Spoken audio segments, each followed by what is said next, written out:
What's going on everyone? My name is Liam Larnack and today I'll be giving you tips for editing photos and videos.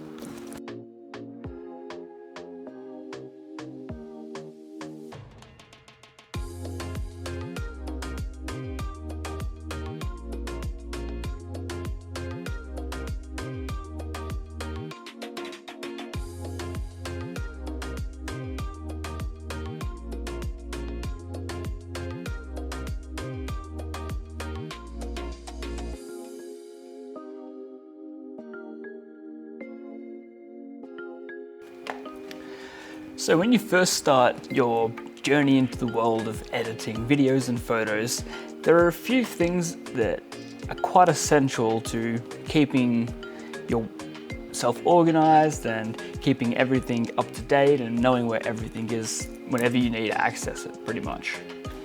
So first of all, the thing I can recommend is making yourself a workflow folder.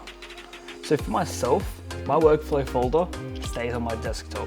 As you can see here, I have a folder titled Workflow. When I open that, I have more subfolders within it. And I just label them: video, music, sound effects, visual effects, proxies, subtitles, and final.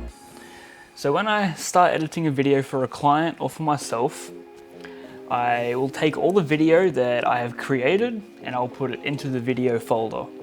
Any sound effects or music, I will add to those folders. If I plan on adding visual effects, I'll get the overlays from a website like Action VFX or something like that. And if I plan on doing subtitles, I will input that later on. So once I start editing my video, first of all, I want to compress the file size to make the editing process faster and less heavy on my computer. Usually I do that on Davinci Resolve, but there are other third-party programs that you can download to make that also just as efficient. I will upload a tutorial in the future showing you how to create those proxies, and that's where the proxy folder comes in. I will then save everything to there. And then once I've finished editing the video, I'll delete the proxy folder, relink it to the videos because they're the same file name, if that makes sense, the same video. They just get renamed for the proxies.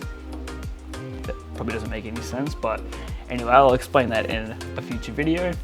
And then the final subfolder I have is pretty much just used to keep any final versions of the video that I might create.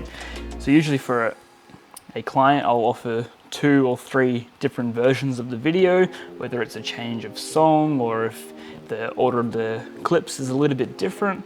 It all depends. I just have that folder to put all those files. The second thing that is quite important for me and most video editors, and the more you get into it and progress, the more it comes in handy, is to have hard drives. Now, depending on how heavy your workload is and how often you're creating videos and editing, it is important to have good quality hard drives. Myself, I use the Lacy hard drives, the orange ones, and pretty much all of my hard drives, I don't go through that many. At the moment, I've only been editing for about a year now, but I just put them on a 1 or 2 terabyte hard drive and I'll label the hard drive. If it's say 6 months of work, I usually keep final videos and I'll keep the video clips that I use.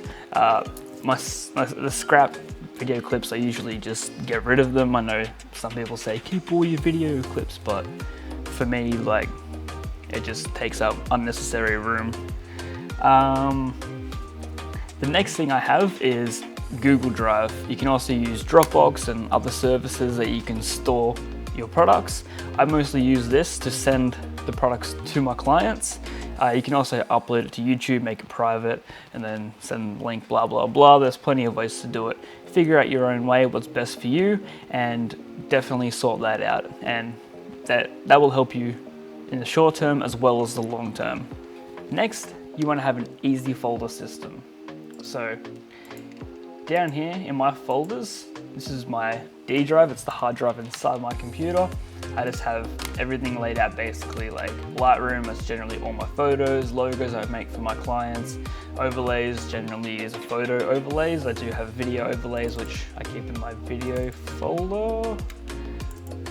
And for some reason I put them in the wrong list. So in my visual effects, that's why I have all of those. So if I click on 2021, here's all the projects that I've been working on so far this year. There are some that aren't in here that I have completely finished. Like I said, when I've completely finished them, I move them to a hard drive in case I do need them later. I still have access to them. But for now, like these are just the ones that I'm working on, or some of these I actually noticed I recently finished, so I need to transfer them. But yeah, that's super easy and makes my life much more efficient. And I would highly recommend it. And the next tips that I'll give you is to keep practicing editing. Keep trying new techniques, new styles, find what really works for you and makes your workflow more smooth and more efficient, because at the end of the day, that is what is most important, because this job can be extremely stressful, and you know, if you have a lot of stress on your shoulders, and you know, like it's gonna take up time from your editing, and yeah, like really take time for yourself as well. Just keep practicing, like whether it's photos or videos, there's always something new that you can learn. Even there's people that have been in the industry for 20, 30 years that still learn new things every time they edit videos. Something that I like to do a lot is when I watch movies or TV shows in my spare time, I see a cool effect or a cool transition in a video, I like to learn how to do it a lot of the time, especially visual effects. I'm super interested in learning different effects with fire and lightning, and you know, like making yourself look all dizzy and things like that. It's super interesting. It's a good way to get ideas for your own films. If you're into short films, like that's extremely helpful. And yeah. And I think that's pretty much it for my tips for video editing. Let me know if you have any tips for me for video editing. I'm always interested in hearing what other people have to say. I always want to learn. I'm always working to improve on what I can do and what I can teach other people, and I think it's extremely helpful in this industry to be able to communicate with other people and share your experiences. So there's always a learning curve no matter what project you're working on. But yeah, anyway, that's all for today's video. Hit thumbs up if you liked it, hit subscribe to keep up to date with what's going on with me and tutorials that I'm coming out with, and I'll see you all next time. Peace.